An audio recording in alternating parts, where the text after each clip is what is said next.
It's something I've talked about. I'm gonna give it a shot. World at War, America Conquered, the good and the bad.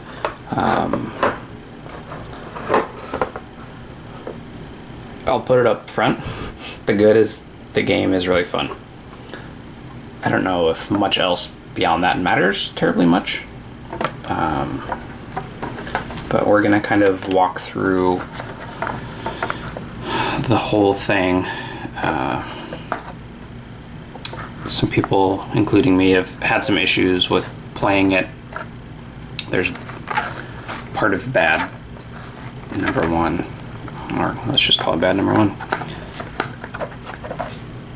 These geomorphic maps that you put together do that. This is my second lock and load game. Nuclear Winter 68 was my first. Similar border warping issues. So if that's going to happen, please give me a paper map. I really don't like that. Bad number two, along with that, which paper map would take care of, the box is too small. So I've had to resort to this, which a lot of people don't have a problem with, but I do. I don't like to have my counters outside of my box, and it's a lot of counters, which I appreciate. I mean, it is very nice, and there's a lot of variation to the game. I like that, but the box is too small to hold it all, which is not very, very not good. So there's another $15 in boxes right there just to go with my $60 game.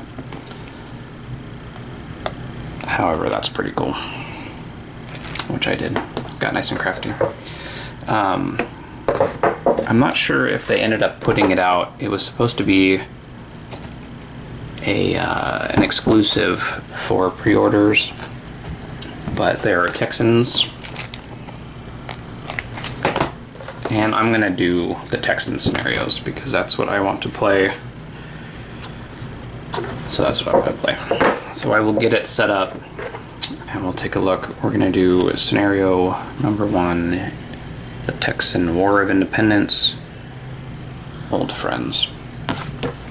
So I'm gonna set up and take a look at what's going on and see if I can't maybe shed some light on some of the things. So we're all set up. The Texans are here on the west edge of the map, and the Americans are set up here in Johnstown with some reinforcements set up. So the game doesn't really come with a turn track or anything because of these geomorphic maps, and the scenario sheets don't have them on there, kind of like the Conflict of Heroes scenario sheets do. So we just improvise there, even though there's going to be some units coming down from here. I need some way to designate it. Oh, yeah. So what that's signifying is they're going to activate first. So before I get into the gameplay, I wanted to kind of go over some things. So first of all, it's a chip pull game, which is what that is doing. That's going to be the first chip pulled per the scenario. So in there right now we have so the Texans is 7th Texas, and on the board right now we have the 173rd Airborne, which is what this is. So all 4 of these are hypothetically in here. We pull a chit, and that's who gets to activate. These are end turn chits. There's 2 in. When the second one's pulled, the turn is over. So it's kind of variable turn length. However, if a unit doesn't get to activate, they get one of the turn and markers for the next turn, and they put that turn and marker in once their chit's pulled. So hopefully that makes sense. Basically guaranteeing that they can at least go the next turn. So one of the comments about the game people seem to say is that there's an awful lot of numbers on the counters. And so if we look at the counter, that is true. Maybe we can get it to focus there. And we're actually going to look at this on the player aid because it's a little bit easier to see. So there are a lot of numbers, but they tend to make sense with what's going on here. So up in the red is armor piercing, and yellow is high explosive, basically used for soft targets and hard targets. There's a range. This number is the firepower, which is the number of dice they get to roll, and this is the 2-hit number, so it hits on a 4, 5, or 6. This is an assault factor used in assaults. Roll 2 dice, hit on 4s and above. This is movement, and this is the armor save value, so they get 3 dice to roll and save on 5 or 6s. As you can see, though, soft targets don't have that. They roll 1 die and save on a 5 or a 6. I think it would have been worth having that on there, because it's one less thing to think about. I don't think that ink would cost them anything. I mean, it's here. I don't understand why it can't be there.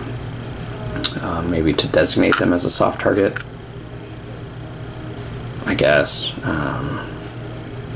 But then maybe make this red and make this yellow. I don't know.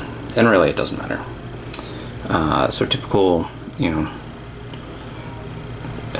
quote-unquote NATO symbols for foot units and support weapons, and then silhouettes. They're not even really silhouettes. I mean, they're real pictures of the armor.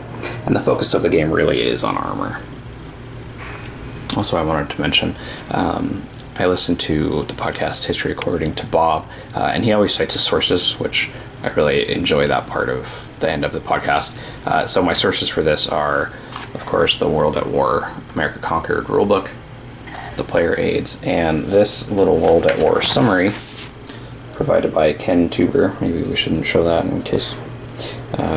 Ken Truber put this World at War summary together, and it's actually based on Untold Stories, which is an earlier game in the series, but it has pretty much everything we're going to need, and it has everything just bullet pointed out, straightforward, in 3 pages, what is here in, I think, like 20 pages. And of course there's more stuff in here. It talks about why things are going on, and it talks about different things differently, but the kind of concise bullet point will definitely be what we need for this. So World at War is a series of games set in a fictional, obviously fictional World War III, set in, I think, like 83 is when the first game kicks off. It's Cold War gone hot kind of thing, so it's using tanks and such from the 80s in combat. They also have a series called Nations at War, which is same system but using World War II tanks set in World War II. I like the more modern stuff, so this was my choice. So other units we have, helicopters. There are air units. We're not going to see those. Tanks, headquarters. The game kind of has a command structure to it. On the podcast I'm on, Advanced After Combat, we just spent an hour and a half talking about command structure in war games, and this has it to some degree, just that there are headquarters on the map, and you have to be within their command range, which is this. If you're not, you don't get to do anything except opportunity fire, which is a welcome addition to a game like this. What else do we need to talk about before we get into the actual gameplay? So the game is centered around scenarios, and each scenario tends to have what the game calls SSRs, or special scenario rules, and it's kind of laying things out special circumstances. It also has a huge thing of flavor text because the game is pretty story driven. I played Blood and Bridges, and the scenario we just kind of got into and played. It seems like the intro scenario for this one, and definitely for America Conquered, this is the Texan War of Independence. It's very much kind of kicking off, small number of units, kind of an intro into the game. I like where there's a little bit more going on. So you can see there's actually more units involved here and less flavor text, and that's honestly kind of more preferable to me. But you can also see there's a ton of special scenario rules, and some of this stuff is covered in the main rulebook and some of it's not, so you definitely do need to read it and be aware of it while it's happening.